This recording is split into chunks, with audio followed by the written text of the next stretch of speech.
ओम त्रिपुराय विद्महे तुलसी पत्राय धीमहि तन्नो तुलसी प्रचोदयात्।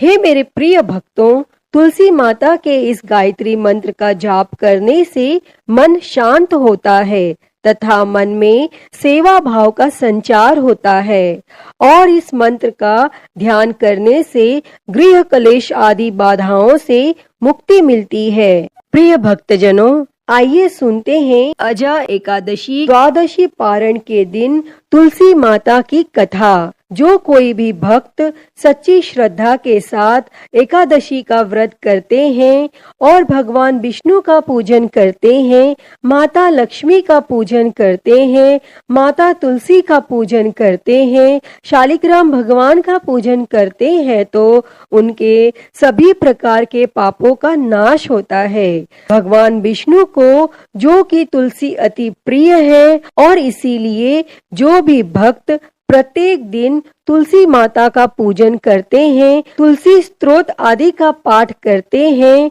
और तुलसी वृक्ष के नीचे दीपक जलाते हैं तो इससे माता तुलसी अपनी कृपा प्रदान करती है और भगवान विष्णु की भी कृपा प्राप्त होती है। और जहाँ पर भी तुलसी का वृक्ष होता है वहाँ पर यम के दूत भी नहीं आ पाते और माता तुलसी अपने भक्तों की सदैव रक्षा करती हैं तथा सुख और समृद्धि का आशीर्वाद प्रदान करती हैं। और माता तुलसी की पूजा करने से माता लक्ष्मी प्रसन्न होकर उनके घर को धन और धान्य से परिपूर्ण कर देती हैं। तो आइए सुनते हैं अजा एकादशी द्वादशी पारण के दिन तुलसी माता की कथा। तो प्रेम से बोलिए, माता तुलसी की जय, भगवान विष्णु की जय, माता लक्ष्मी की जय, भगवान शालिग्राम की जय, सर्व देवी देवताओं की जय। प्रिय भक्तजनों, माता तुलसी से जुड़ी हुई एक कथा बहुत ही प्रचलित है। श्रीमद् देवी भागवत पुराण में इनके अवतरण की दिव्य लीला कथा भी बताई गई है। एक बार भगवान शिव जी ने अपने तेज को समुद्र में फेंक दिया। उससे एक महातेजस्वी बालक ने जन्म लिया। यह बालक आगे चलकर जलंधर के नाम से पराक्रमी दैत्य राजा बना। इसकी राजधानी का नाम जालंधर नगरी था।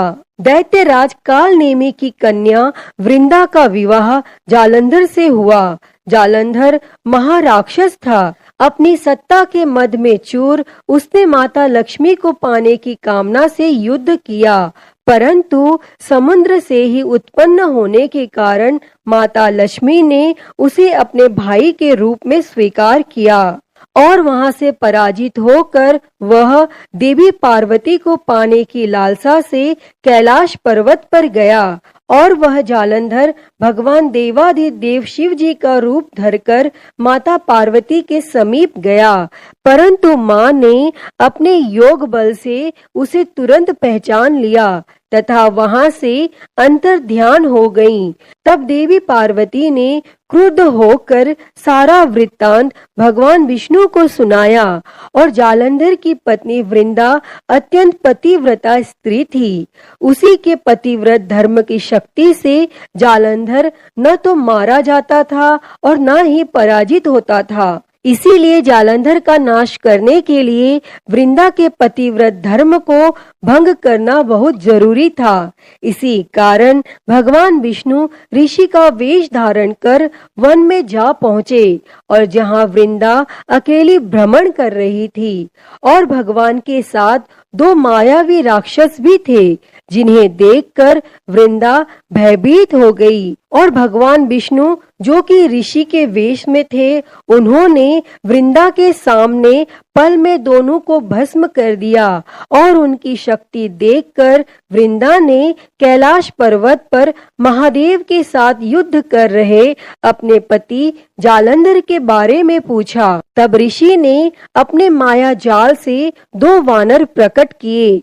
एक वानर के हाथ में जालंधर का सिर था तथा दूसरे हाथ में धड़। और अपने पति की यह दशा देखकर वृंदा मूर्छित होकर गिर पड़ी और होश में आने पर उन्होंने ऋषि रूपी भगवान से विनती की कि वह उसके पति को जीवित करें। तब भगवान ने अपनी माया से पुनः जालंधर का सिर धड़ से जोड़ दिया, परंतु स्वयं भी वह उसी शरीर में प्रवेश कर गए। वृंदा को इस छल का जरा आभास न हुआ। जालंधर बने भगवान के साथ वृंदा पतिव्रता का व्यवहार करने लगी, जिससे उसका सतीत्व भंग हो गया।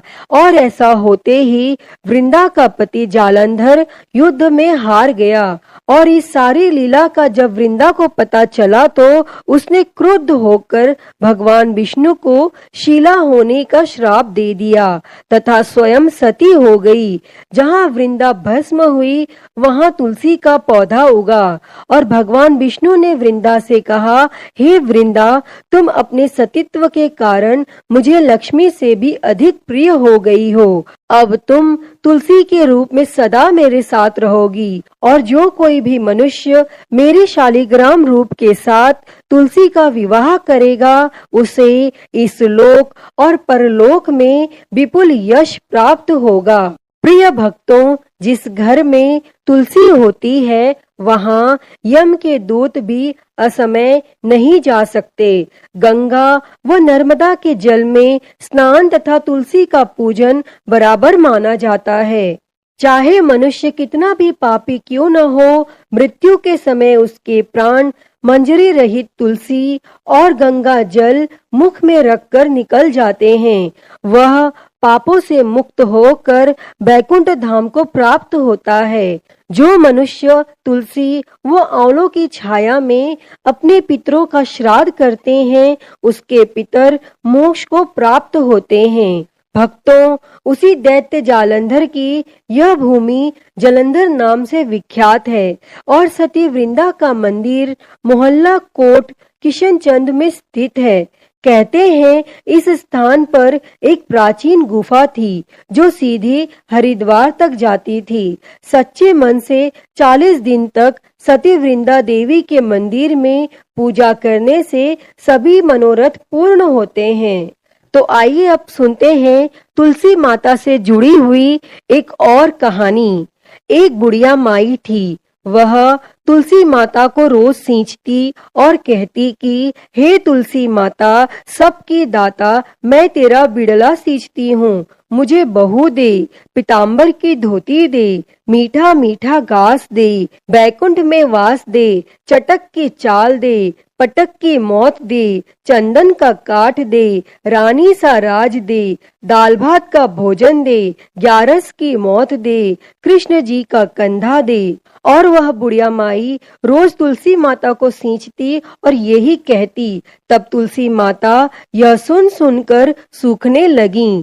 तो एक दिन भगवान श्री कृष्ण ने पूछा कि हे तुलसी, तुम क्यों सूख रही हो? तब तुलसी माता ने कहा कि एक बुढ़िया रोज आती है और यही बात कह जाती है, मैं सब बात तो पूरा कर दूंगी, लेकिन कृष्ण का कंधा कहाँ से लाऊंगी? तब भगवान श्री कृष्ण बोले, जब वो मरेगी तो मैं अपने आप कंधा दे दूंगा, तू बुढ़िया माई से कह देना। और फिर जब बुढ़िया माई मर गई, सब लोग आ गए और जब माई को ले जाने लगे तो वह किसी से न उठी। तब भगवान एक 12 बरस के बालक का रूप धारण करके आए। तब उस बालक ने कहा, मैं माई के कान में एक बात कहूंगा तो बुढ़िया माई उठ जाएगी। और बालक ने कान में कहा, बुढ़िया माई मन की निकाल ले, पीताम्बर की धोती ले, मीठा मीठा घास ले, बैकुंठ का वास ले, चटक की चाल ले, पटक की मौत ले, कृष्ण जी का कंधा ले। तब यह सुनकर बुढ़िया माई हल्की हो गई। तब भगवान श्री कृष्ण ने कंधा दिया और बुढ़िया माई को मुक्ति मिल गई। हे तुलसी माता, जैसे आपने उस बुढ़िया माई को मुक्ति दी, वैसी ही मुक्ति इस कथा को कहते, सुनते और हुंकारा भरते को देना। तो बोलिए तुलसी माता की जय, वृंदावन बिहारी लाल की जय। प्रिय भक्तजनों, तो मैं उम्मीद करती हूँ कि आपको आज की ये कथा पसंद आई होगी, और अगर वीडियो अच्छी लगी हो तो इसे लाइक करें, ज़्यादा से ज़्यादा शेयर करें और कमेंट में तुलसी माता की जय लिखना ना भूलें। और हरिहर भक्ति चैनल पर आप नए हैं तो इस चैनल को सब्सक्राइब कर नोटिफिकेशन बेल को जरूर ऑन कर लें। हर हर महादेव। धन्यवाद।